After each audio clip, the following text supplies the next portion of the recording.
তোমার সামনে যদি সহজ মিথ্যার রাস্তা আর কঠিন সততার পথ থাকে, তাহলে তুমি কোনটা বেছে নেবে?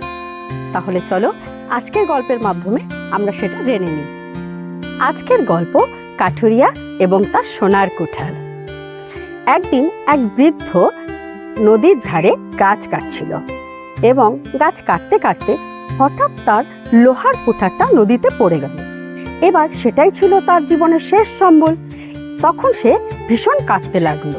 হঠাৎ নদী থেকে জল দেবতা উঠে এসে তাকে জিজ্ঞেস করলো, তুমি কাঁদছো কেন? এবার বৃদ্ধ কাঁদতে কাঁদতেই তাকে সমস্ত ঘটনা জানালো। দেবতা জলে ডুব দিয়ে একটি সোনার কুঠার নিয়ে এসে তাকে জিজ্ঞেস করলো, এই নাও তোমার কুঠার। কাঠুরিয়া সেটা দেখে মাথা নেড়ে বলল, না, এটা তো আমার কুঠোর নয়। আবার দেবতা জলে ডুব দিল। তখন নিয়ে এলো একটা রূপোর কুঠার। সেই কুঠার দেখে সে আবার বলল, এটাও আমার কুঠার নয়। দেবতা আবার জলে ডুব দিয়ে তার পুরনো লোহার কুঠারটা নিয়ে আসলো।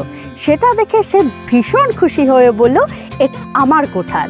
তখন দেবতা সেই কুঠার তাকে দিল, সাথে সেই সোনা এবং রূপোর কুঠারও তাকে উপহার হিসেবে দিল তার সততার জন্য। আমাদের গল্পের শিক্ষা কি?